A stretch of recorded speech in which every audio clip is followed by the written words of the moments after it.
Good morning. The committee will come to order. The Oversight Committee exists to secure two fundamental principles. First, Americans have a right to know that the money Washington takes from them is well spent. And second, Americans deserve an efficient, effective government that works for them. Our duty on the Oversight and Government Reform Committee is to protect these rights.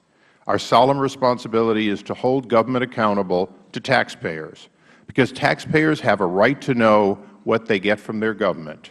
We will work tirelessly in partnership with citizen watchdogs to deliver the facts to the American people and bring genuine reform to the Federal bureaucracy. Today's hearing is the first in what will likely be a long series of committee hearings related to the nature, extent, and threat to America's digital infrastructure. On May 25th, the Subcommittee on National Security and Homeland Defense and Foreign Operations held a hearing on the issue that focused on the importance of strategic public-private partnership to effectively combat the threat we face.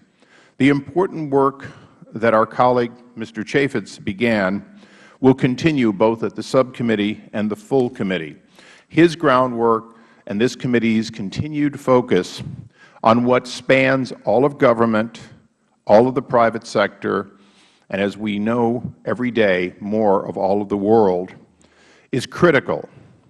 Today, we have representatives from each of the major areas of government that are often not seen together, but are critical to implementing a plan which includes an initiative by the President, a task force by the Republicans, a similar effort by Democrats, and this committee on a bipartisan basis to ensure that both the House and the Senate act on the President's proposal in a timely fashion and recognize that the vulnerabilities, both public and private, which are well known, are in fact growing every day. Our vulnerability is not just because of enemies well known, but can often be because of enemies unknown, enemies who simply have a grudge against society. It is today possible to be a great warrior with nothing but your slippers in your bedroom and a desire to bring down some aspect of public or private infrastructure related to the Internet. A recent Office of Management and Budget report revealed that the number of cyber incidents affecting U.S. Federal agencies shot up 39% in 2010. The committee has even heard reports that potential U.S. losses of intellectual property last year potential losses could exceed $240 billion. Unfortunately, there is no reliable data, and it is unlikely that this committee can see that type of data is produced. It is clear that we will continue to have losses. Some of those losses are unavoidable. If you leave your door open, you can lose the contents of your house. But today, we're going to hear about efforts to make sure that at least in the public sector, in cooperation with private enterprise, we are attempting to provide the locks and the master key system to ensure that you have the ability to close that door if you do all that can be done. Cybersecurity is not simply for the large reports. Often, the people hacked the most are small companies, companies who are not particularly targeted, but ultimately might have great losses. One of the areas of concern in the President's proposal is, in fact, the vast reporting requirements. We want to ensure that information is a two-way street and that this not simply be about a way to empower the trial lawyers to ensure that someone who doesn't report in a timely fashion, particularly a smaller company that may be somewhat unaware as to the loss, doesn't find themselves simply being victimized by a lawsuit, having been victimized by a hacker. It is important to note that cyber threats are forever changing and that cyber attacks are always adapting to get around our defenses. This committee is ideally suited to evaluate the Federal Government's strategy and ability to counter these threats by both defensive and, most importantly, potentially offensive innovations. Recently, the Secretary of Defense, Robert Gates, stated that, in fact, cyber attacks were an act of war. War is not a defensive-only measure. War is something that, at times, needs to have a counterattack. Practically every committee of Congress can claim jurisdiction over cybersecurity. Because of the uniquely expansive nature of the threat, the strength of our nation's commerce, utilities, transportation, banking, telecommunications, and national defense all depend on nimble response and aggressive cybersecurity infrastructure. So we claim no special jurisdiction here today, just the opposite. The Committee on Government Reform claims, in fact, to be a conduit for all committees.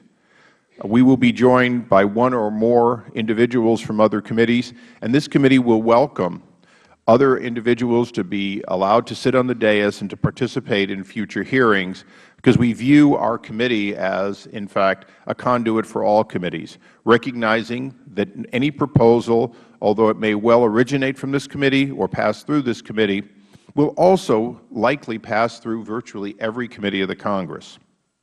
In closing, not since the end of World War II has America seen a threat so great looming for so long.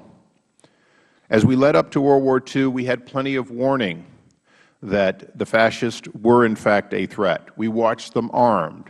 We saw them attack others, and we did little to prepare. Today we have bolstered many defenses, but let's understand there's a difference between World War II and today. We as a nation have already been attacked during my opening statement thousands of times. Attacks go on every day, and because one doesn't appear to be as large as Pearl Harbor doesn't change the fact that sooner or later America will have to respond in a more aggressive fashion to some and be better prepared defensively for others. And with that, I would recognize the ranking member for his opening statement. Thank you very much, Mr. Chairman, and I thank you very much for holding this hearing today. In testimony before the House Intelligence Committee earlier this year, then CIA Director Leon Panetta called cybersecurity the battleground for the future.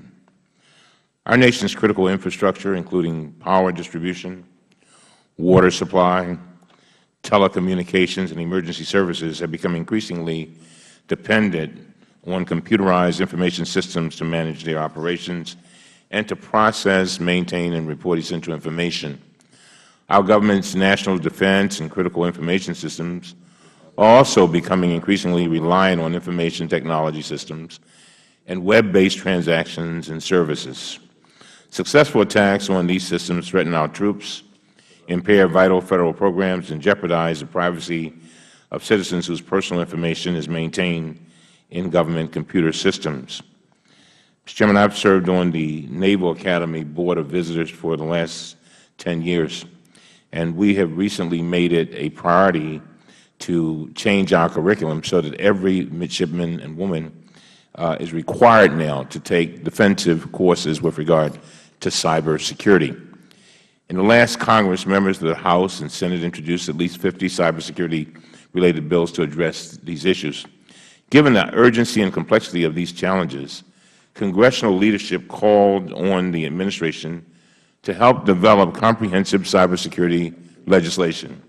On May 12th, the Obama administration issued a legislative proposal that would significantly strengthen our ability to guard against cyber attacks. I applaud the President for his leadership on this issue and for creating a strong legislative framework to help Congress complete this important work. For example, the administration's proposal would make key changes to the Federal Information Security Management Act, FISMA, including shifting to continuous monitoring and streamlined reporting for all Federal systems. I supported similar legislation last year, and the committee successfully reported out bipartisan legislation that would have achieved these goals. So I am glad to see the Administration's proposal has incorporated many of the improvements included in that legislation. There are several provisions in the Administration's proposal that I would like to see strengthened. First, I hope we will consider the creation of a Senate confirmable official with authority to set administration-wide cybersecurity policy. It is important that the official responsible for implementing FISMA have the authority to task all civilian departments and agencies with implementation of the Federal Security Standards.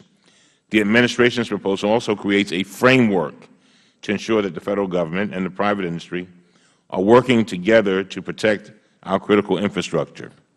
Private industry owns approximately 85% of the nation's critical infrastructure, and the Administration's proposal allows critical infrastructure operators to develop their own frameworks for addressing cyber threats.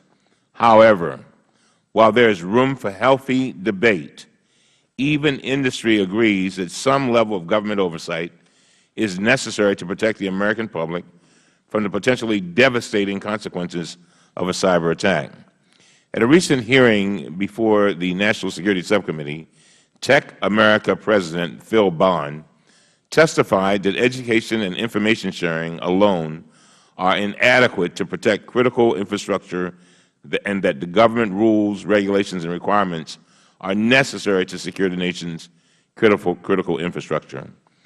Other parts of the Administration's proposal attempt to help consumers and companies by creating uniform reporting standards to address cyber attacks that result in breaches of personally identifiable consumer information. However, the proposal also would allow any entity to share with DHS personally identifiable information that otherwise could not be shared under existing law. I agree that we should encourage information sharing between industry and government, but we also have to be careful that personally identifiable information is appropriately protected and shared with the government only when necessary. Finally, I agree that the law enforcement should have every tool necessary to go after hackers.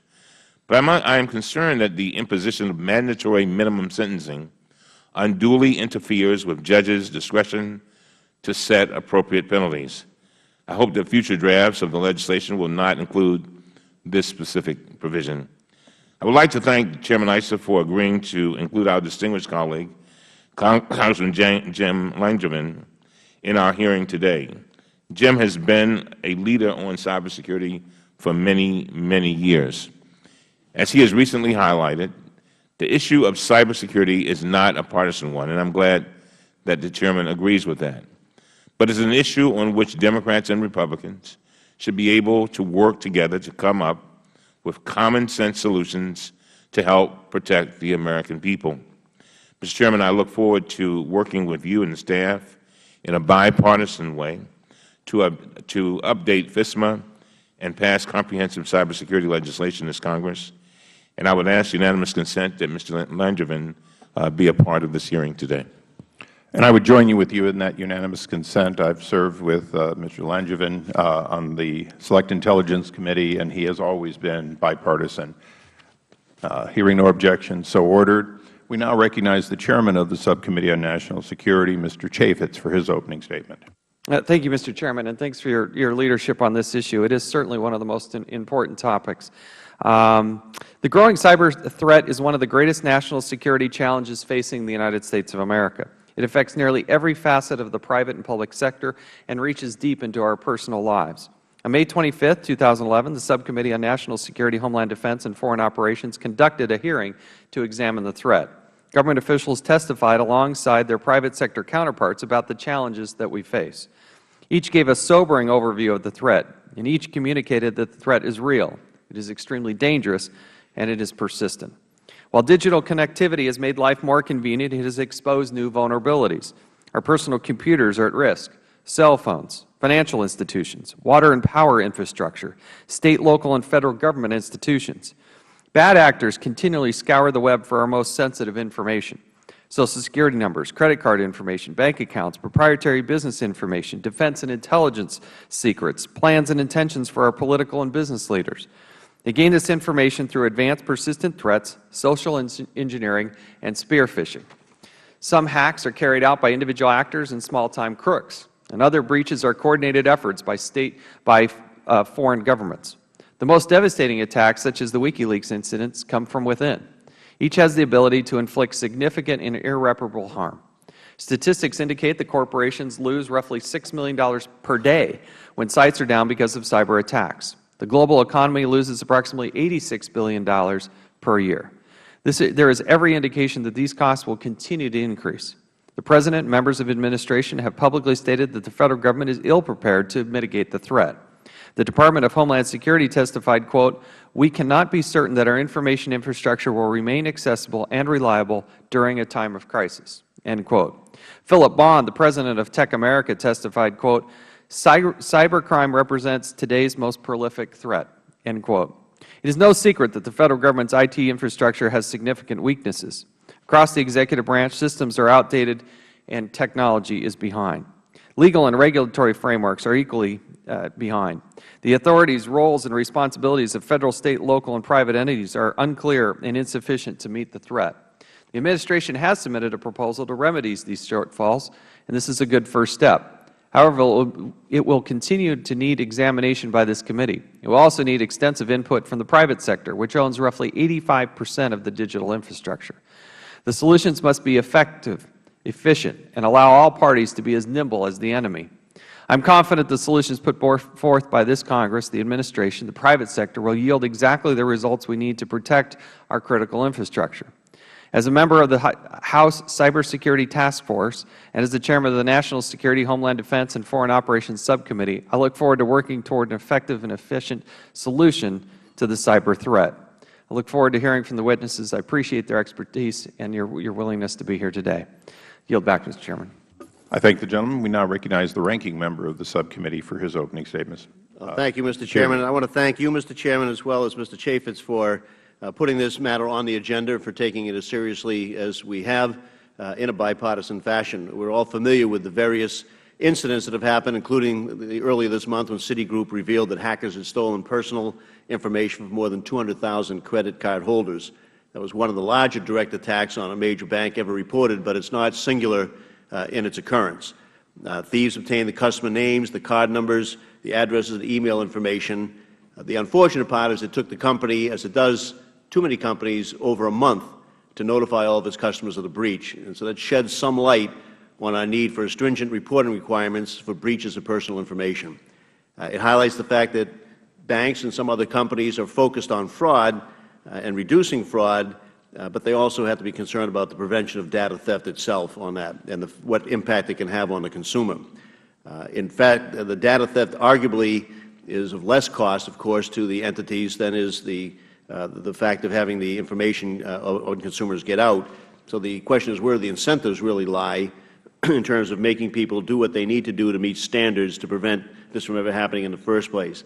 So I join others in applauding the Administration for creating a national data breach regulation system that will ensure that consumers learn about the data breaches as soon as possible.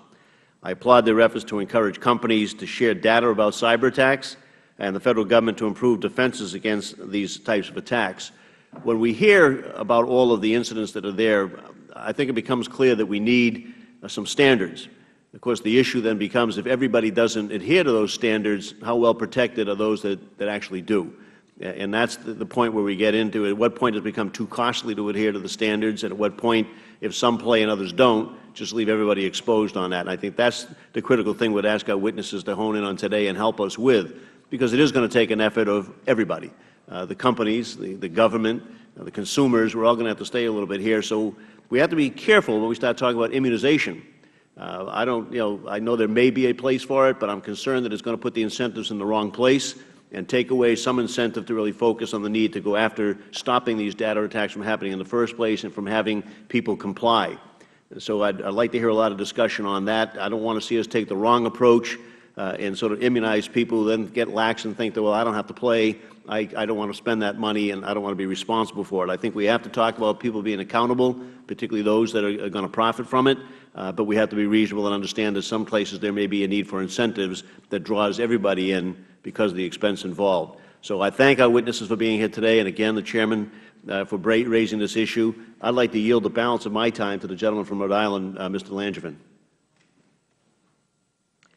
I'd like to thank the gentleman for yielding, and I'd also like to thank Chairman Issa and Ranking Member Cummings for allowing me to sit on this today's hearing. And Mr. Chairman, I deeply appreciate the time and attention that you and this committee have paid to this issue. As a member of both the House Armed Services Committee and the House Intelligence Committee, and as the co-creator of the Bipartisan Cybersecurity Caucus, and as someone who has spent many years on this issue, I have a deep appreciation for the challenges that we face in the field of cybersecurity. And I echo the comments and the concerns, Mr. Chairman, that you and the Ranking Member and others have raised today. Earlier this year, I introduced legislation to strengthen the outdated Federal Information Security Management Act. This language has been developed, had been developed last year by my friend and former colleague, Diane Watson, Representative Diane Watson, as well as this committee, and in fact that legislation was passed by this committee.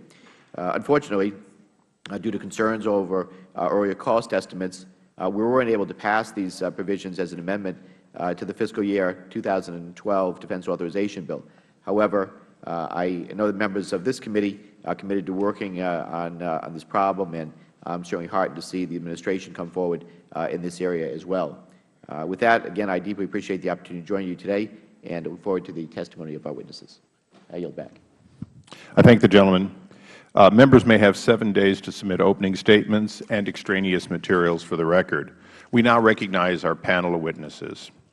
Mr. Greg Schaefer is the Acting Deputy Assistant Secretary of the National Protection and Programs Directorate of the U.S. Department of Homeland Security. Welcome.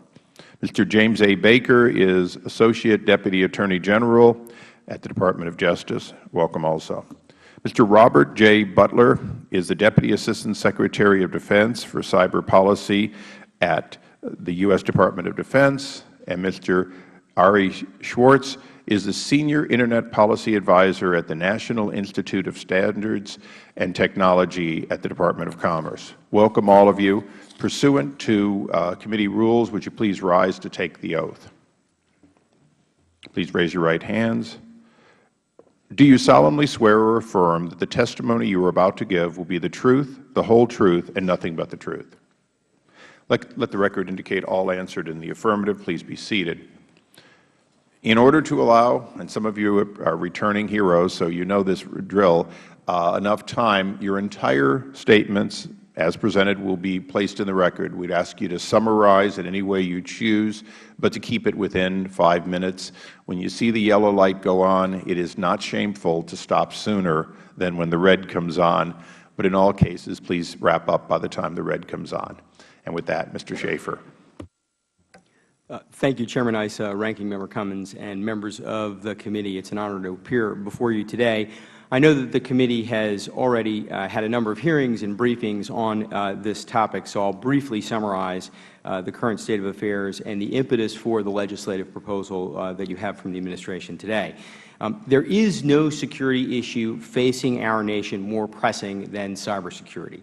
The vulnerability of our networks is an issue of national security, of homeland security, and of economic security. The reality is the United States is increasingly confronted by dangerous cyber environment where threats are more targeted, they're more sophisticated, they're more serious than they ever have been before. Our adversaries are stealing sensitive information and intellectual property from both government and private sector networks, compromising our competitive economic advantage and jeopardizing individual privacy. More disturbing, we also know that our adversaries are capable of targeting elements of our critical infrastructure to disrupt, dismantle, or destroy the systems upon which we depend every day. As the electric grid, the major financial institutions, and mass transportation and other critical infrastructure elements attached to the networks, they can become vulnerable to cyber attack. This is not conjecture, it's reality. Hackers probe critical infrastructure companies on a daily basis. The status quo is simply unacceptable, and we believe a solution can be found if we work together. Today's threats require engagement of our entire society, from government to the private sector to the individual citizen. For that reason, the Administration has recently sent a legislative proposal to Congress that focuses on clarifying cybersecurity authorities and collaborating with the private sector. I'll briefly talk about portions of the proposal, and the rest of the panel will address some of the other portions. With respect to protecting the Federal Government, the proposal clarifies DHS's leadership role in civilian cybersecurity, consistent with the last Administration's CNCI Comprehensive National Cybersecurity Initiative proposals. First, the proposal solidifies that the Department of Homeland Security's responsibility for leading and protecting Federal civilian networks and ensure that our authorities are commensurate with our responsibilities. DHS provides a number of services to departments and agencies today, and sometimes the lack of clear legal authority slows us down. In doing that, this proposal will clarify our legal authority. It will also modernize, as noted, the Federal Information Security Management Act, or FISMA, to focus on continuous monitoring and operational risk reduction rather than a paper-based compliance reporting regime. We believe that the transfer of the FISMA oversight responsibilities from OMB to DHS, which started under an OMB memorandum last year, would just be solidified by the proposal, and it would enhance by consolidating the policy development, oversight, and operational expertise within one agency. Under personnel authorities, the proposal would give DHS the ability to attract and retain cybersecurity professionals in an environment that is extraordinarily competitive by extending to DHS DOD's current cybersecurity personnel authorities and creating an exchange program for cybersecurity experts to move between government and the private sector. To protect critical infrastructure, we have a combination of voluntary and mandatory programs to focus on public-private partnership. The Administration proposal clarifies DHS's authority to provide a range of voluntary assistance to a requesting private sector company or state or local government. It clarifies the type of assistance that DHS will be able to provide, including alerts and warnings, risk assessments, on-site technical support, and incident response. Organizations that suffer attacks often ask the Federal Government to assist, but the lack of clear statutory authority and a framework sometimes slows that process down, and we think that this will accelerate it. From an information sharing perspective, we will remove the barriers to sharing cybersecurity between industry and government. It will allow industry partners to share with us that which they learn from their networks without having to go through a series of legal conversations in order to assure themselves that they are allowed to share. That will eliminate delays, sometimes of days, sometimes of weeks, before we can get data that can be leveraged to help the entire community. Under the mandatory provisions of the proposal, we would leverage our existing and consistent partnership with the private sector to develop a set of frameworks that would be used to reduce risk. We would work with the private sector to identify the risk. We would work with the private sector to identify the frameworks, and then the private sector would develop plans to actually implement and reduce the risk within their organizations. It is a proposal that really works with industry and leverages industry's expertise more than thinking that the government has all the answers. We look forward to working with you. This is a proposal, of course. It is not the end of the discussion, but the beginning of the discussion. We look forward to working with the committee on a going-forward basis. Thank you. Mr. Baker. Good morning, Mr. Chairman, Ranking Member Cummings, and members of the committee. Thank you for the opportunity to testify on behalf of the Department of Justice today regarding the Administration's cyber legislation proposal. Because of the short time I have this morning, rather than commenting further on the cyber threat, which, as the committee is well aware, is very serious, I will focus my remarks on two portions of the Administration's proposal that are intended to enhance our ability to protect the American people from cyber crime. First, data breach notification. Data breaches frequently involve the compromise of sensitive, personal information and expose consumers to identity theft and other crimes. Right now, there are 47 different state laws requiring companies to report data breaches in different situations and through different mechanisms.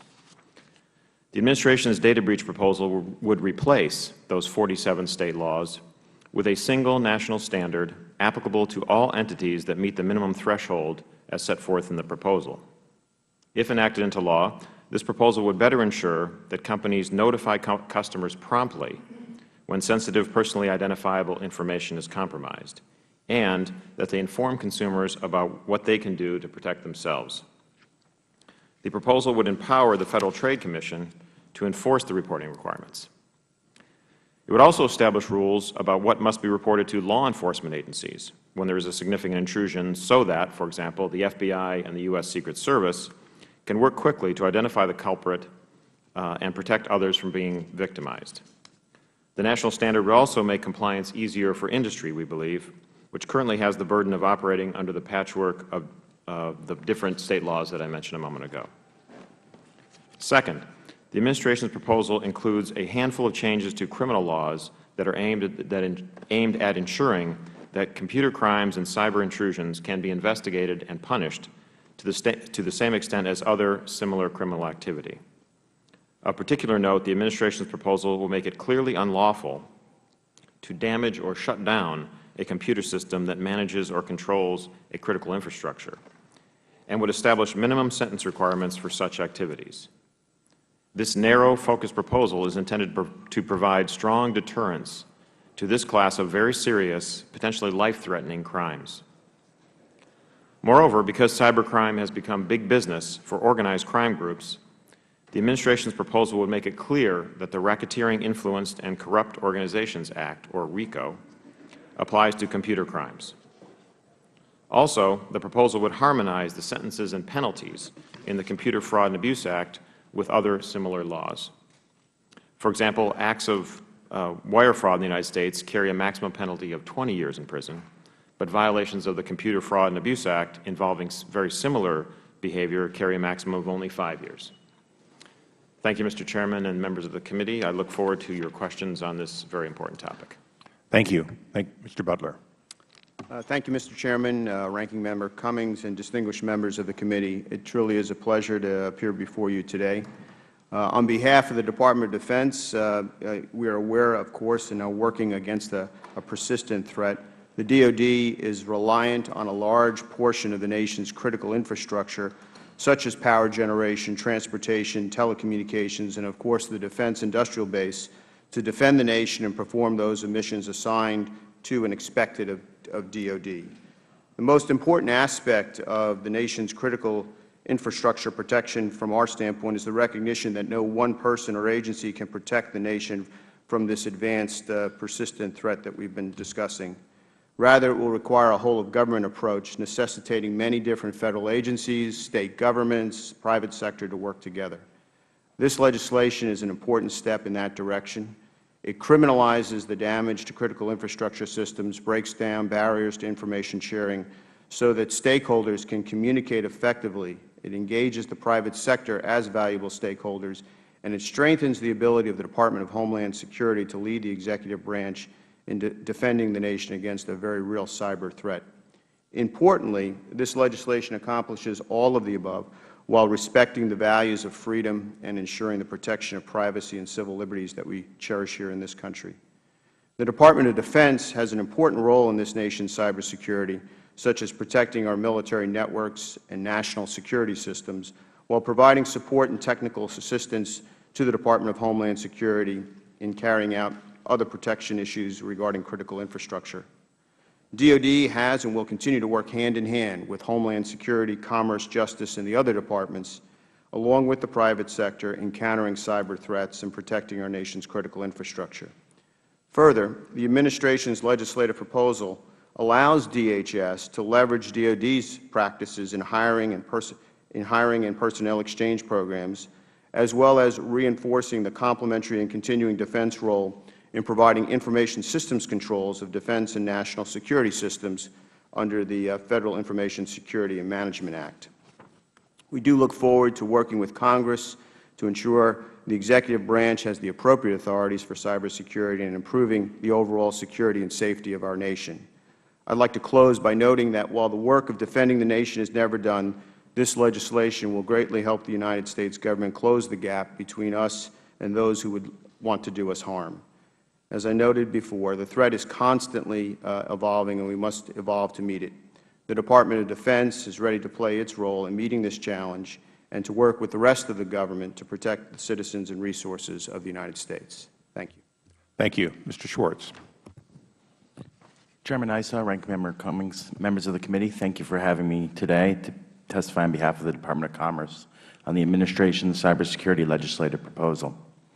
The main goal of this proposal is to maximize the country's effectiveness in protecting the security of key critical infrastructure networks and the systems that rely on the Internet, while also minimizing regulatory burdens on the entities that it covers and protecting the privacy and civil liberties of the public. To accomplish this balance, we focus on building transparency throughout the process and rely heavily on public-private partnerships. I will be addressing four important pieces of the proposal. First, creating security plans for covered critical infrastructure, protecting Federal systems, protecting data breach reporting, and privacy protections. One important theme of the proposal is accountability through disclosure. In requiring creation of security plans, the Administration is promoting use of private sector expertise and innovation over top-down government regulation. Importantly, the proposal only covers the core critical infrastructure as it relates to cybersecurity. DHS would define these sectors through an open public rulemaking process. The critical infrastructure entities will take the lead in developing frameworks of performance standards for mitigating identified cybersecurity risks and could ask NIST to work with them to help create security frameworks. There would be strong incentive for both industry to build effective frameworks and for DHS to improve those created by industry. The entities involved will want the certainty of knowing that their approach has been approved, and the Federal Government will benefit from knowing that it will not need to invest in the resource-intensive approach of developing a government-mandated framework unless industry fails to act. Covered critical infrastructure firms and their executives will then have to sign off on their cybersecurity plans, subject them to performance evaluation, and disclose them in their annual reports. Rather than substituting the government's judgment for private firms, the plan holds the covered entities accountable to consumers and the market. This encourages innovation in mitigation strategies as well as improving adherence to best practices by facilitating greater transparency and public-private partnerships. The main goal is to create an institutional culture in which cybersecurity is part of everyday practice without creating a slow-moving regulatory structure. The proposal also clarifies the roles and responsibilities for setting Federal information security standards. Importantly, the Secretary of Commerce will maintain the responsibility for promulgating standards and guidelines, which will continue to be developed by NIST. DHS will then use these standards as a basis for binding directives and memoranda it issues to the Federal agencies. A working partnership between Commerce, NIST, and DHS will be important to ensure that agencies receive information security requirements that are developed with the appropriate technical, operational, and policy expertise. On data breach reporting, the Administration has learned a good deal from the States selecting and augmenting those strategies and practices we feel most effective to protect security and privacy. The legislation will help build certainty and trust in the marketplace by making it easy for consumers to understand the data breach notices they receive, why they are receiving them, and as a result, they will be better able to take appropriate action. As Secretary Locke and others at the Commerce Department have heard from many companies in different industries, including in response to our notice of inquiry last year, a nationwide standard for data breach notification will make compliance much easier for the wide range of businesses that must follow 47 different legal standards today. Finally, I would like to point out that many of the new and augmented authorities in this package are governed by a new privacy framework for government that we believe would enhance privacy protection for information collected by and shared with the government for cybersecurity purposes. This framework would be created in consultation with privacy and civil liberties experts and the Attorney General, subject to regular reports to Congress, and overseen by the Independent Privacy and Civil Liberties Oversight Board. Government violations of this framework would be subject to both criminal and financial penalties. Thank you again for holding this important hearing, and I look forward to your questions. Thank you. And I will recognize myself for the first round of questions. Just a comment, Mr. Schwartz. One of the challenges that I face is I am a Californian. And I know that when we harmonize a 50-state solution, it's 50 states plus California's add-on. So I look forward to working on this legislation so that it not be 49 states plus California as it has been in so many other areas. Because I agree that we have to get to a interstate commerce, genuine compact with all states, and hopefully we can find a constitutional way to bind all states so that one for all and all for one law. I have a couple of questions. Mr. Baker, I looked through your background, and you weren't here for the fights on FISA, but Mr. Tierney referred to it, and Mr. Schaefer, with his background, very much knows this history. When we asked communications companies to give us information after 9/11, they found themselves embroiled in lawsuits because of it. One of the challenges in the proposal is that it presumes that there will be this free flow of information one way and only one way, which is from the private sector to government, but it doesn't specify the actual protections for those who give what is otherwise not their requirement to give, at least federally. Have you worked out how you're going to propose keeping the plaintiff's trial bar out of the businesses each and every time something goes wrong for these companies that have been reporting, or if there is, in fact, effectively a leak of private information from the government that then is traced back to a private company who delivered pursuant to the and I understand there's a mandatory part and there's an implied immunity, but on the voluntary part. Thank you, Mr. Chairman. I think on the voluntary part, there is an immunity provision in the proposal, and that would apply to the voluntary sharing, so that if they shared the information and then somehow found themselves embroiled in a lawsuit, they could rely on that provision. And we think that's how it would come out. And at the end of the day, a judge would have to rule on whether it applied or not, and if it was proper and properly invoked and so on. But with AT&T and the others, that was exactly the problem. Was the Federal Government had a need to make sure that that information not be made public, and as a result, the companies were unable to properly defend themselves. So we've been down the road of an implied immunity versus an explicit one, and also, obviously, one of the concerns, and Mr. Tierney isn't here, but I'll share perhaps what one of his concerns is. We don't want somebody to voluntarily deliver information in order to gain immunity that they otherwise wouldn't have. Have you looked at that side of the equation, not from a standpoint of a judge will decide, but that our two bodies will write it in a way in which it's predictable what the outcome would be? Yes, we're very aware of that concern, and we've tried to factor that into our thinking very much. And so that's why I think you see that the immunity provision has sort of two parts to it. One is appropriate sharing pursuant to the subtitle that would be this provision, and the other is where you have a good faith belief that your sharing is lawful. Now, if you have a bad faith belief that you're sharing from some ulterior purpose, then that would not be covered. But if you're sharing within the confines of the subtitle or sharing in good faith, then you would be protected. Well, having Mr. Langevin and I both worked on this some time ago, having been there, if the government asks, one might say that if you answer, that's a good faith belief. And that's exactly where George W. Bush and his Attorney General found themselves sideways. They had clearly asked, industry had answered, and then there was a debate about whether or not that was covered. So you may want to look at that as we go through the drafting process to make sure that effectively, if government, whatever government, thinks it's legal and they ask the question, that should be, in my opinion at least, an explicit immunity, because even though it's voluntary, I think we all on both sides of the dais know that a voluntary question asked by a governing body has a certain amount of you will answer gravitas. Mr. Schaefer, I guess my question to you, originally only a few weeks ago we thought that this was going to come out as recommendations, and it came out as a proposal. Is that because you felt you were closer to, if you will, final legislative language, or was it simply easy to put it into this format? Because we were a little surprised when it came out in legislative format. Thank you, Mr. Chairman. I can't speak to exactly the decision process to bring it out in this way, but I can say that in the development of the various pieces of the proposal, there was legislative language prepared as, obviously, when we transmitted it, and the decision was made that that would be the easiest way to bring those ideas forward. Okay, and as I recognize the ranking member, the reason I asked that was that our intention is to bring a series of private sector individuals, both in a formal fashion and in a less formal fashion, so that we can glean their input, because our understanding is this has been a government formatted and there's been no formal outreach to the private sector.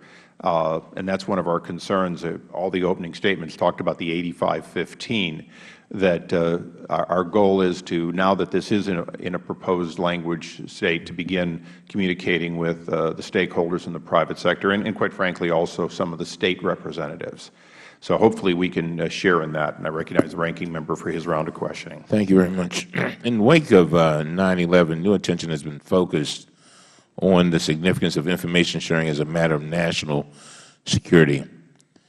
The 9/11 Commission report says this. It says the biggest impediment to all source analysis, to a greater likelihood of connecting the dots, is the human or systemic resistance to sharing information. They said something. There's widespread consensus on the need for more robust information sharing from the private sector to the government and vice versa, to better protect our cyber networks and critical infrastructure. To all the panelists, how do we overcome this systemic resistance to achieving this goal? Schaefer. Thank you, sir. I think that the proposal is designed to eliminate some of the barriers that we see to information sharing. One of the challenges that we have consistently when an entity has information that they believe the government should know and would help the broader community to protect both government and the private sector is they're not sure what they are allowed to share and what they are not allowed to share. They're not sure whether there is some legal provision somewhere that is going to get them into hot water if they provide the information on an expedited basis to the government. And this mention of it being a one-way sharing, our goal when we receive the information at DHS is to use that information and distribute the pieces that can be used to defend networks as quickly as possible to the broadest audience. So the provision in the proposal that provides for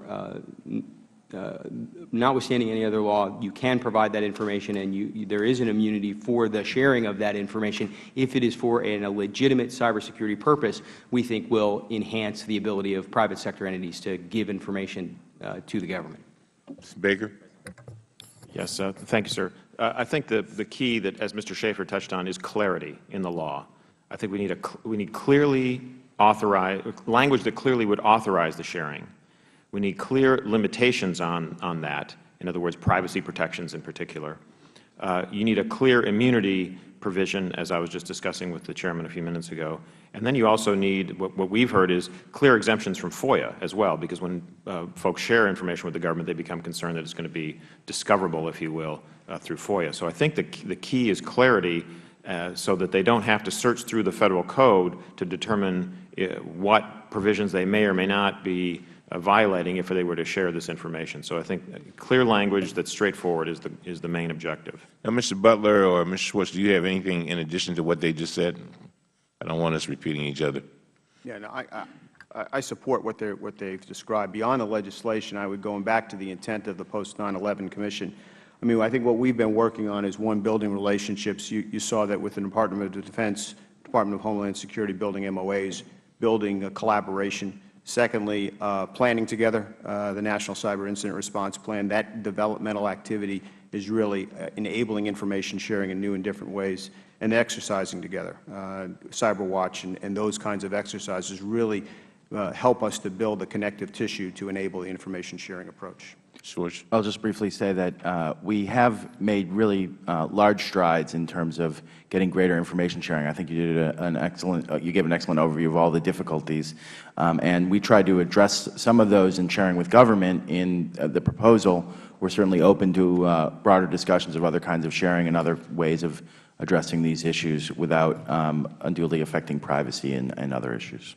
You know, one of the things I think, Mr. Butler, and some of you others may be able to answer this, in the Naval Academy, you know, we made this a top priority. And in our last meeting, we were discussing how while the Naval Academy is moving forward with, I mean, just phenomenal speed now, that we need to get this kind of teaching to private colleges. And we were trying to figure out how we could take the Naval Academy's curriculum and then spread it. And we were very concerned that we're not preparing enough of our young people to deal with this threat. And I'm just wondering what we are doing with regard to that, because we can create all the rules we want to, but if we don't have young people, well, not just young people, but folks who are equipped to address this, we've got major problems. I mean, we've become basically a defenseless nation. And so you all are pointing out how urgent the situation is, but what are we doing in that regard? Just from the DOD perspective, Secretary Gates made it a top priority in terms of next-gen workforce education for defense and the national security base. So it's the academies, it's certainly Annapolis and the other academies. But we have a fairly large program through the Department of Defense on information assurance, which reaches colleges around the United States, working with them on curriculum development as well as internships and scholarships for students. We build on that with the Cyber Patriot program, where we're involved with high school students, junior high students. We support the National Cyber Collegiate Defense competitions. More than competitions, they are actually coaching and mentoring programs. They're continuous education outreach programs to allow us to help young people understand what we're faced with and actually kind of cast a dream for them to get involved.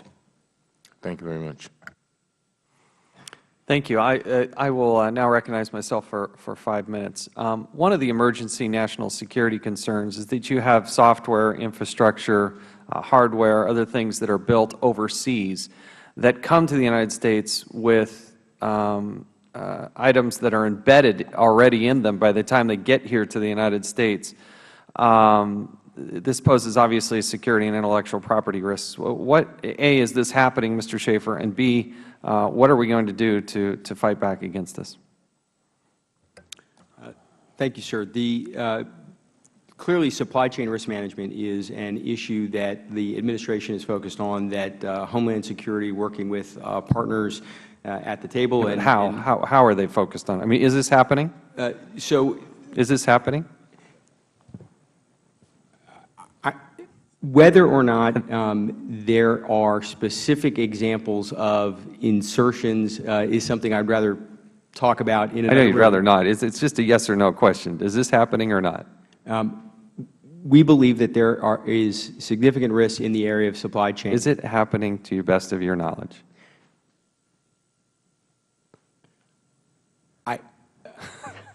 I'm sorry. I thought I threw you a softball to begin with. Is this happening or not? Thank you. I missed the very beginning of the question in the wording that you gave me, and I apologize. I don't want to get this wrong.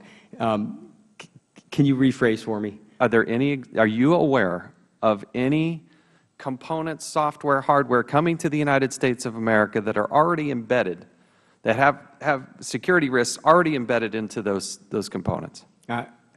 I am aware that there have been instances where that has happened. Okay. So what are you doing? What is Homeland Security doing about, what can we do about this?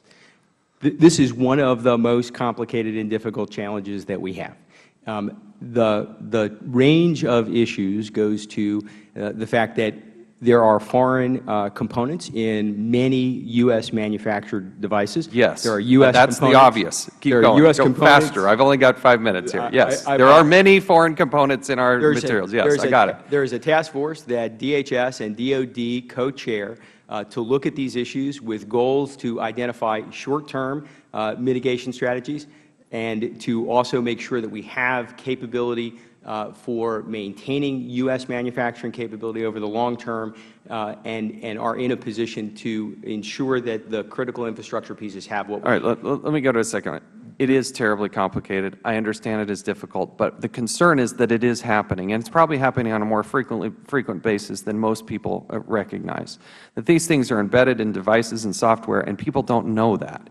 And it's very difficult to detect. Let me move on and stick with you, Mr. Schaefer, on this. There's a lot of discussion here about private to public, having to report to the government. How much did the government, the White House, Homeland Security and others, did they work with the private sector? I mean, the numbers are pretty big. Upwards of 85% of the infrastructure that's used is from the private sector. The networks that are used are run by the private sector. But there's a lot of concern that the private sector really wasn't at the table when this was developed. Were they at the table, and how much so? So with respect to the proposal that you have before you, as we said, we think this is the beginning of the conversation. It was developed and informed by our long-term and existing relationships with the private sector. Frankly, I have spent the vast majority of my career in the private sector working as a Chief Information Security Officer and as a consultant to large corporations. We built this proposal based on what we've learned through the National Infrastructure Protection Plan process, our relationships with each of the sectors, the sector coordinating councils, the ISACs, and others. I believe that this proposal is designed to give the private sector tremendous input into the process, both in identifying the risks, identifying the frameworks, building their own plans. This doesn't prescribe specific technologies they need to use. It doesn't give them a mandate to do this in any certain way. It gives them an opportunity to participate in developing a regime that will allow us to reduce risk. Mr. Chairman, just briefly, the Department of Commerce actually had a notice of inquiry last summer that addressed many of the pieces that are now in this legislative proposal that were informed by input from the private sector. So while we agree that at the beginning there was some informed piece that came from this. And I guess one of the concerns I have moving forward, for further discussion, one of the shortcomings I see is that it is not, how do we take it from the public realm and inform the private sector? It seems to be very much a one-way street. It needs to be back and forth. I see you're all shaking your heads. I hope there's concurrence on this. We'll have to work on the specific language and how that information would flow, because it does need to be communicated back and forth in a two-way. I have lots more questions, but my time is expiring. So with that, we will now recognize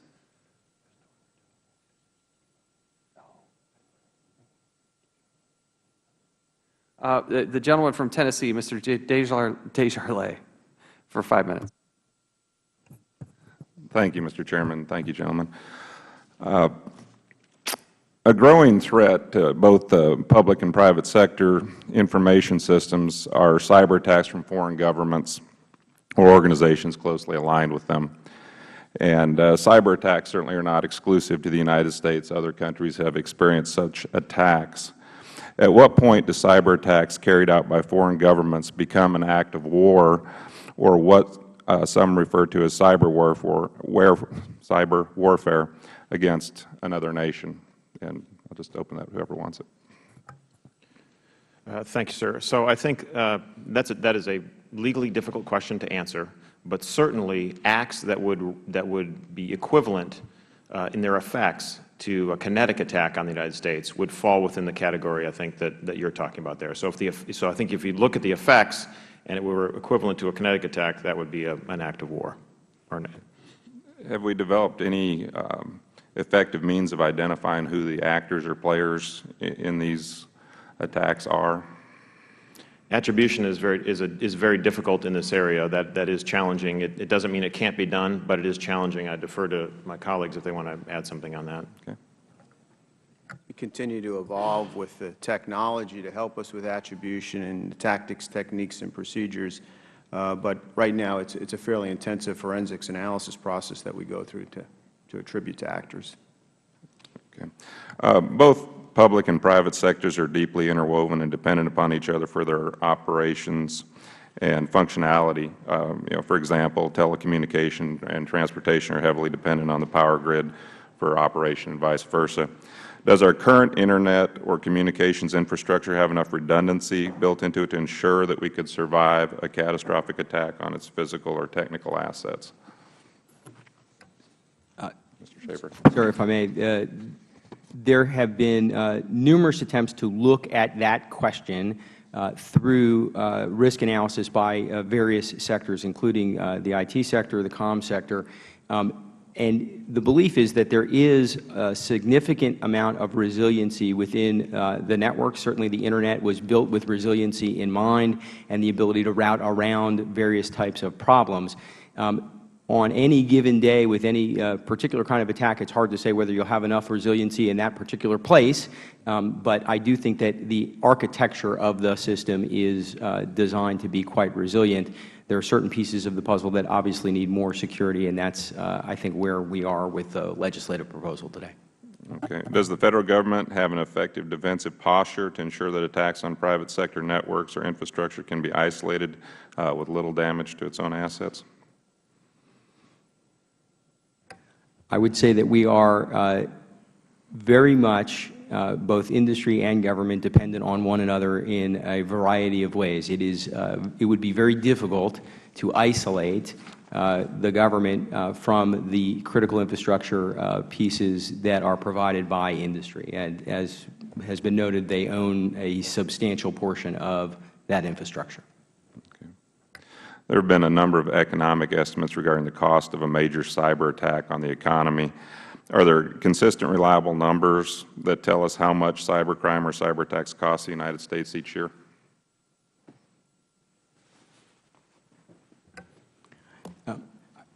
There are a wide range of estimates. I don't know that there is a single consistent across-the-board way to estimate what those costs would be. What we've seen over the course of the last several years is we are attaching more and more of our critical infrastructure to the Internet for the efficiencies that it can bring. That, of course, adds to the potential for damage if those systems are compromised. But I'm not aware of a single metric that can be used to identify how much damage is within the art of the possible. Okay. Where are the most significant weaknesses in our IT supply chain?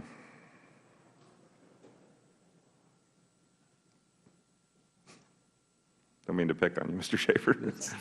Quite all right.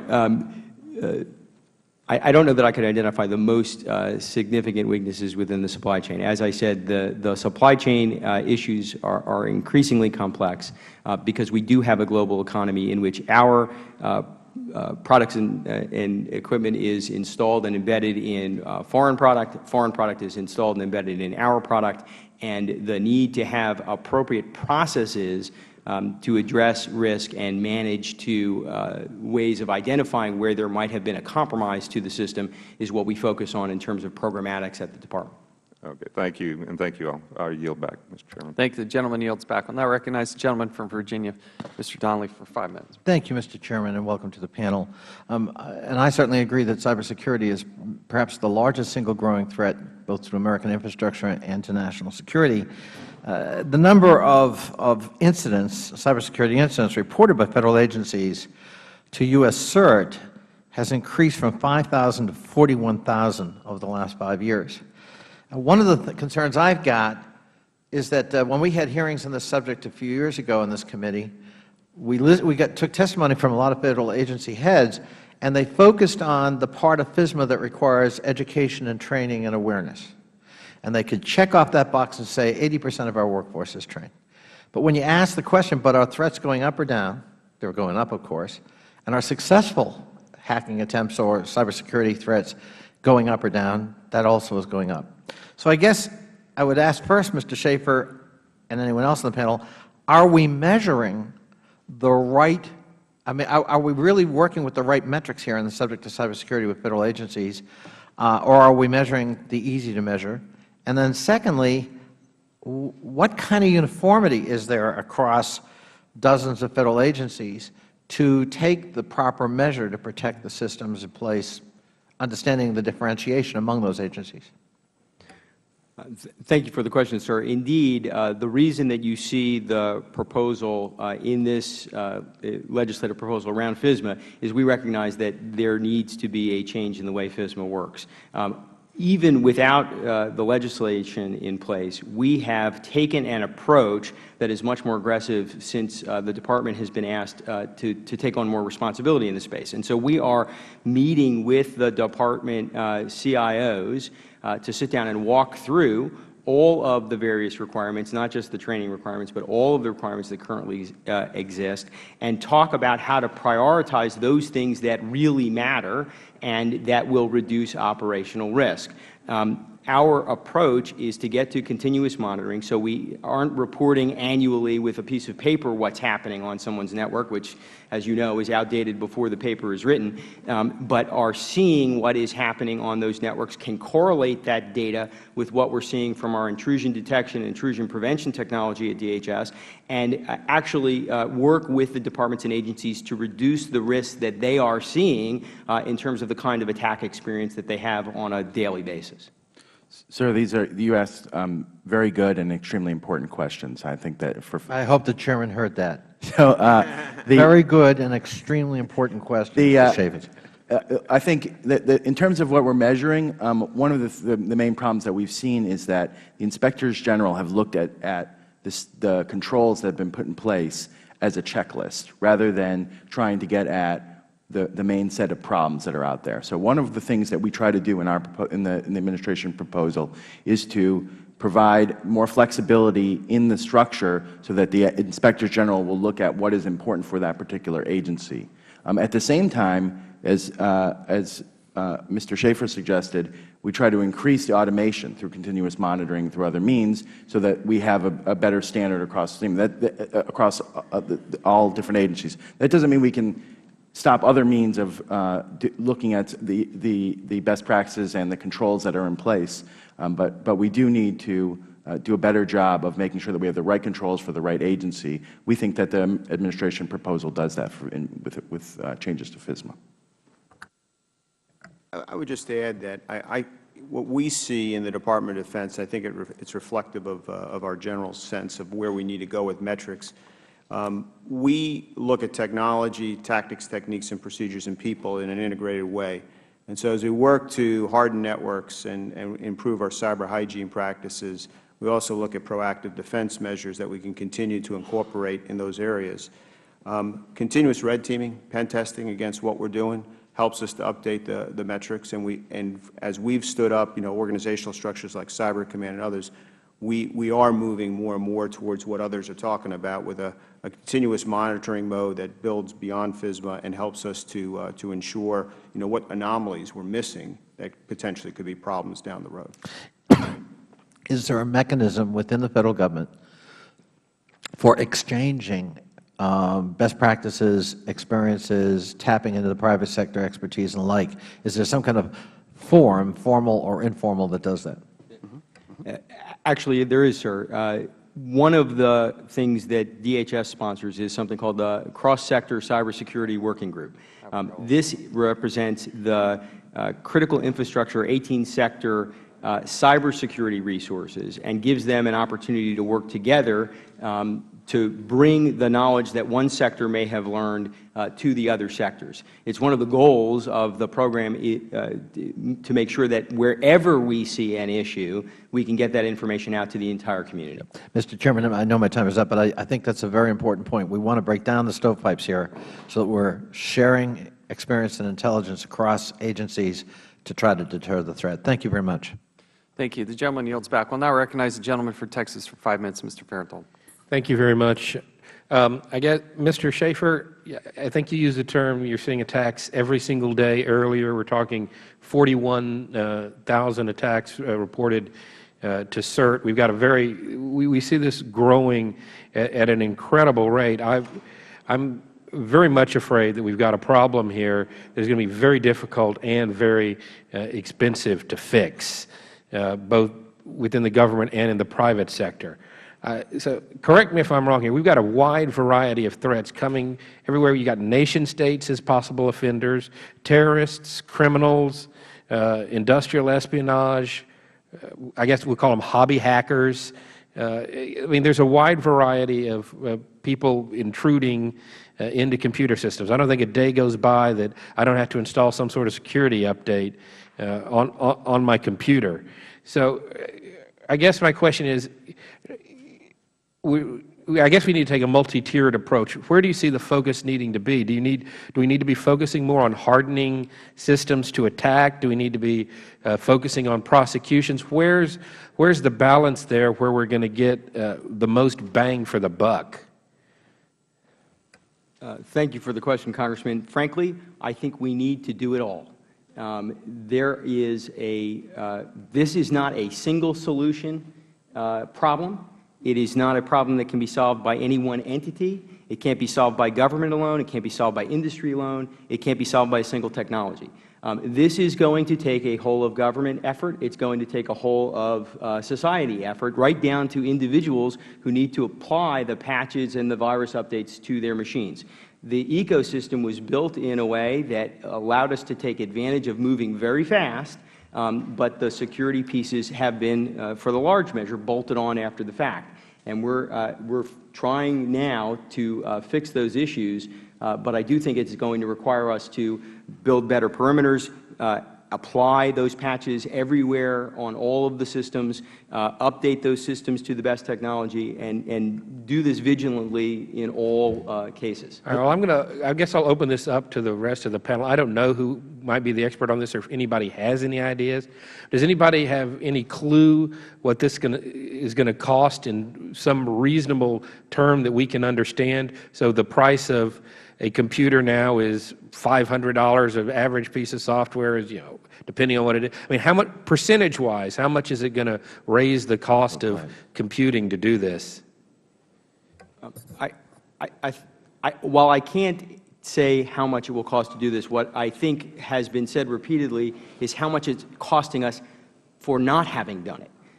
The cost to our society, all that we are spending on trying to chase this problem, deal with the intrusions when they occur, the intellectual property loss that is going to hit us in terms of our economic competitiveness at a later point in time, those costs are also very hard to estimate, but we know they are large. And where do you balance it between what the government spends and what the private sector spends in businesses and what I have to spend, in order to surf the Internet at home? Now, I think what this proposal does that we've never had before is a way to design for critical infrastructure a regime that actually allows for a standard of care to be developed, for clear frameworks to be laid out that industry agrees with. They understand the risks. They know what they need to do in order to meet those risks and make them go down. And if we do that, I think the markets will develop to produce the products that will make that easier and less expensive if everybody is working to that end. All right. Now, I've only got a minute left, and I wanted to hit on one other topic, and again, I'll open this up. I'm deeply concerned that as you see increased cooperation between the government and the private sector, that my data that is stored out in the cloud becomes accessible to the government, and either by accident or through some sort of fishing expedition, what I would consider to be my private communications are accessible to the government, or worse yet, become public. How are we addressing those concerns? Thank you, Congressman. So we have to make sure, as I mentioned earlier, we have to make sure that we have clear and understandable laws in place to protect the legitimate privacy expectations of Americans. We absolutely want that to happen. There are a range of different laws today that protect your privacy, and so whatever we do, we need to make sure that we address all of those sort of holistically, if you will, because the different types of data are protected under different regimes, and we need to make sure that we do this in a smart way. But there are a variety of laws that are implicated, and we have to take a look closely at all of those. All right. Well, I'm out of time. Thank you all very much. Thank you. We'll now recognize the gentleman from Idaho, Mr. Labrador, for 5 minutes. Thank you, Mr. Chairman. As you know, there's private sector organizations that exist today that are working to help private industry protect against these cyber threats. And, the estimate is about 80% of our cyber threats, security, and critical infrastructure is through the private sector. For example, many of the critical infrastructures have organizations within which companies can share threat information and best practices. And as the government should always be looking to these organizations to assist in the effort to protect the country. Do you currently work with any private sector organizations to facilitate the threat information sharing and best security practices? And if you do, can you tell me which organizations you're working with? Thank you, Congressman. Indeed, the Department of Homeland Security is working with many private sector organizations in an effort to share best practices, share information about threats and vulnerabilities.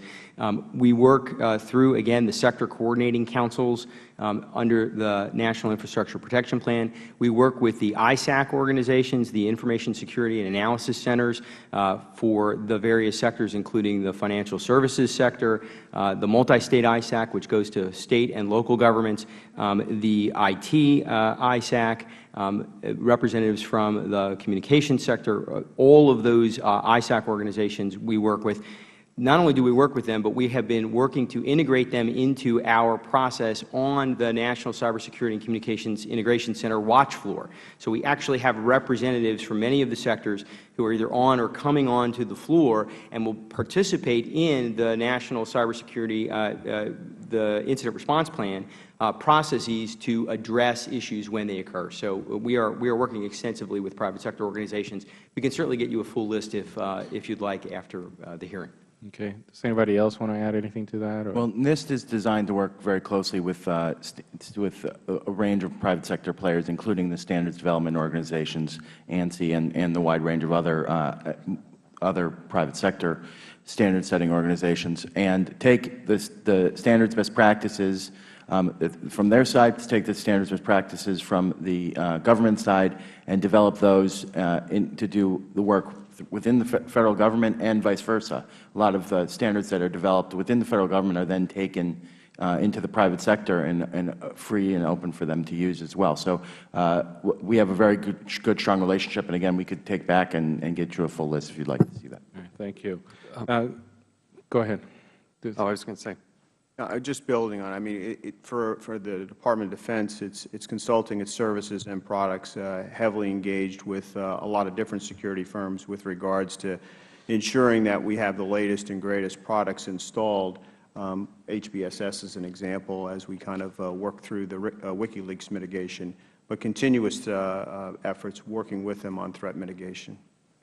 Just real quickly, a significant amount of information sharing goes on as well with respect to law enforcement agencies, back and forth. Obviously, when you have a crime that's occurred, you have information sharing that goes on there. But in other forums, law enforcement agencies, FBI, U.S. Secret Service are working regularly to make sure that this information is shared back and forth. Okay, I have one more question. While protecting ourselves from cyber attacks, we know it's extremely critical. Many private industry individuals have witnessed a proliferation of Federal initiatives dedicated to this issue. For example, there are over 25 different working groups or task forces being led by the Federal Government. Is there any analysis going on right now conducted that would provide ways to streamline this activity to avoid duplicative spending and minimize the amount of Federal dollars spent?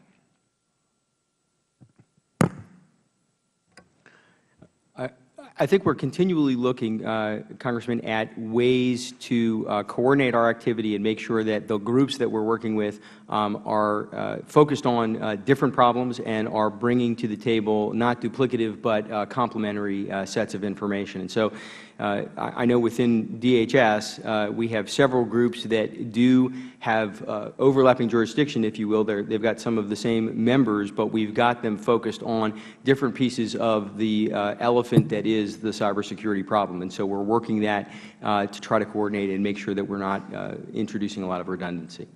Sir, we haven't been afraid to close down working groups that have outlived their time. Everyone that's working on this issue, it's a huge issue. Everyone that's working on it has many meetings to go to for many of the different task force, and the fewer of them that we can have is a benefit. And I think there has been some leadership in that regard in terms of trying to work through a problem, cut it off, and move on when we can do that. Thank you. I yield back. The gentleman yields back. We'll now recognize the gentleman from Rhode Island, Mr. Langevin, for 5 minutes. Thank you, Mr. Chairman. I want to thank the panel for their testimony here today. I just want to return to an issue that I raised in my opening comments. Some members have objected to updating our federal cyber readiness due to potentially large upfront costs. Yet undoubtedly these efforts will save billions of dollars in efficiencies while providing long overdue cyber protections and integrity to our federal networks. Now, this question would be, I think, more appropriate for an entity with a top-line view of our cyber efforts across all government agencies, such as the cyber director that I have proposed. However, since the administration's current cyber coordinator lacks this authority, and as DHS is taking on the operational lead on these efforts, I am going to pose the first question to Mr. Schaefer and then to the rest of the panel. Mr. Schaefer, what is your assessment of the costs required to carry out the administration's plans to move to an IT infrastructure based on continuous monitoring and automated reporting that was proposed by the administration in its legislative proposal? And what efforts have already been implemented, and what are your projected estimates on cost savings and efficiencies and security as a result of these updates? Thank you, sir. I think the key to the FISMA reform proposals is that we recognize that much of the work and effort and spending that is done today to meet the FISMA requirements that are really compliance-oriented, check-the-box kind of exercises with an annual report can be repurposed in a way that allows us to actually buy down risk through the continuous monitoring and other solutions that are being proposed. And the work that we are doing with the departments and agencies on a general basis to improve cybersecurity across the board can also be done in a way that will get us to better FISMA compliance. So I can't give you a dollar figure with respect to how much it will cost, but I can tell you that we believe that over the long run, if this is done and the security is improved as dramatically as we think it can be, the expense associated with all the work we do to chase the problems and to address all of the intrusion activity that is happening will be reduced. And so net-net, I think we will have a positive result over the long run. And once we start building security into everything that we are doing, there's consistent data that suggests that building it in is much cheaper than bolting it on. Okay, and to the other parts of my question, though, what efforts have already been implemented, and what are your projected cost savings on the efficiencies and security as a result of the updates? Sir, we're certainly happy to work with you to think about how to score this. I don't have any numbers that I can present today with respect to estimates of what the actual savings would be. Again, we know that this is a beginning of a conversation and a proposal, and we expect that the final result may or may not look exactly the way we are now, but we would certainly want to work with you and with the committee as we think about what the cost estimates will be. Okay, let me move on to another question then. I've noticed that one element left out of the legislative proposal was a strengthened White House office with budgetary authority and Senate confirmation.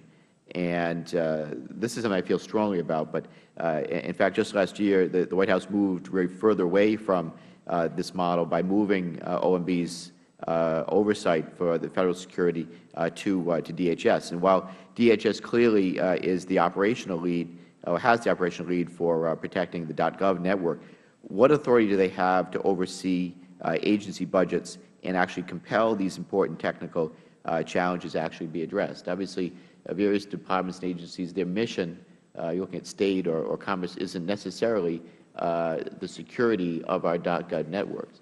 And so how do we actually compel compliance? I mean, OMB could do it, but does DHS have that sufficient authority? Because I really question that. And also, I'd like to know, why was a strengthened White House office not considered? In the delegation of authority from OMB to DHS to undertake the work that we are now doing on FISMA, OMB retained the budget authority to effectively be the entity that enforces those requirements from a budgetary perspective. DHS, as you point out, has the operational responsibility. The legislative proposal would consolidate the oversight responsibility with the operational responsibility that we have and move things in a direction where we would be given the authority to direct departments and agencies to take action to improve their security and deploy appropriate protection. So with respect to today, you've got a dual arrangement where DHS has the operational responsibility and OMB has the budget responsibility. That's the way it would line out, sir, I think, today. Well, I know my time has expired, but maybe for the record, I'd like to get an answer to the question of why a strengthened White House office wasn't considered. I yield back. Thank you. Thank you. I now recognize myself for 5 minutes. Mr. Schaefer, according to press reports, the U.S. Chamber of Commerce has rejected the legislative proposal as, quote, regulatory overreach, end quote. We found an internal Chamber document that revealed that the Chamber believed, quote, layering new regulations on critical infrastructure will harm public-private partnerships, cost industry substantial sums, and not necessarily improve national security, end quote. The question becomes, and their general concern is that it's overly broad. How do you respond to that, and how involved is the Chamber in these types of discussions? Thank you, sir. I believe that this proposal is carefully crafted to give industry a strong voice in designing the solution set. So it's hard to understand the suggestion that it will be overly expensive or overreaching when, in fact, industry will have an opportunity to say what the threats are that need to be mitigated, what the frameworks should be in order to address those risks, and then develop their own plans in order to meet those frameworks. But part of this proposal calls for Homeland Security to be authorized to publicly name critical infrastructure providers whose plans you deem to be inadequate, and then publish those. How is that going to help protect them? The transparency, at the end of the day, will engage market forces, we believe, in order to drive towards better results. We wouldn't be publishing— So you're going to go out and tell the world, here are the weakest of the weak. Is that what the plan is? The proposal would provide summaries of the plans and summaries of the evaluations. It is not as if all of these entities aren't under attack today, and if they are weak, in fact, the adversaries are taking advantage of them. So the proposal here is to make sure that not just the adversaries know they are weak, but in fact the public knows and the markets can take appropriate action. And so which of these companies would be required to report to the SEC, for instance, the Securities and Exchange Commission, and have their plans certified as sufficient? How does that work? So those who are already subject to SEC reporting requirements would be required to include this information in that reporting. The proposal doesn't include any suggestion that others would be required to come into that kind of reporting. I have a lot more questions about that, but given the time, I want to go to one other quick subject, and let's focus maybe with Mr. Butler, Mr. Baker here. Obviously, a lot of these concerns come from overseas players. We're a little bit outside of our reach, but increasing penalties, how do we highlight these concerns? Like, if somebody walked into a computer and physically blew it up, it would be, national news. It would be a big deal. Somebody comes in through the back door electronically and is blowing up or destroying or stealing information from the computers. Nothing seems to happen. Nobody seems to know. How do we expose this, and what kind of penalties can we possibly put in place? Mr. Chairman, so the issue is making sure that we have the penalties in place that we then can go and try to enforce. So the enforcement part, I agree with you, is a separate question and a separate thing we need to deal with, and we deal with that through a variety of different ways, principally through appropriations, frankly, to make sure we have enough people who are skilled in this area to go out and do this around the world. But how does that work on the international stage? When you have somebody who's in some other country doing this? Yeah, internationally, I mean, the FBI, U.S. Secret Service are engaged every day in working with their international partners to bring these kinds of people to justice. And I think over the past— But how many of them are actual state actors? I mean, you got some kid in a van down by the river, I'm sure, in some other country doing this stuff. But you also have very concerted efforts from state sponsors. What are we doing about that? I guess on the state sponsors, I think I'll defer to DOD on that one. Good call. So in May, the White House issued the International Cyberspace Strategy. The International Cyberspace Strategy begins to lay out principles and norms that will guide our efforts as we try to engage on this problem that you've highlighted. One of the ideas is to work with nations to determine, what is going on inside of, their sovereign territory, and like-minded folks getting together to figure out what we need to do so we can not only share information, but actually No, my specific question is, Please. when you know it's an actual country, a state, what are we doing about that? I mean, how do you, if somebody were to fire upon us, I would think we would be outraged. But if they seem to do it as a cyber attack, it seems to be, kind of quietly pushed under the rug because we don't want to be embarrassed. So again, I'll go back to the International Cyberspace Strategy for a moment. We say in that document that as we look at cyber incidences and we deem that potentially this is something more malicious, and that as we work through attribution, we reserve the right to respond. And that's through a variety of means. Those include law enforcement means, diplomatic means, and what have you. We are just at the beginning of now moving from that declaratory position to now considering what the policy priorities and how we'll go ahead. Well, obviously, we're going to have to explore this in greater detail. We know that it's happening on all levels, in all forms, and it is one of the biggest threats to the United States of America. If there aren't any other questions from any other members, yes, Ranking Member. Very quickly, I just want to thank you all, but I also want to remind you, just piggybacking on what Mr. Chavis just said, on 9/11, which should be seared into all of our memories, which I know it is, the terrorists were trying to send a message, several messages, and one of them was the disruption of our way of life. And when you think about terrorists and, now that we've killed Osama bin Laden, but when you think about trying to figure out ways to bring harm to the United States, and everybody's saying, well, how are they going to do it next? How are they going to try to do it?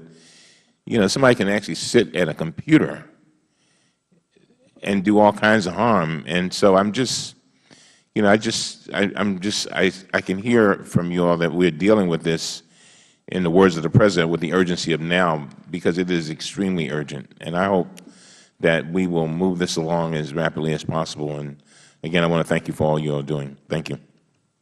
I also want to echo and thank you for your work, your dedication and commitment. This is a very difficult and challenging question. It is something that is incredibly nimble. It continues to evolve and change. There's no end to the creativity that terrorists and others who wish harm and harm to the United States of America will act.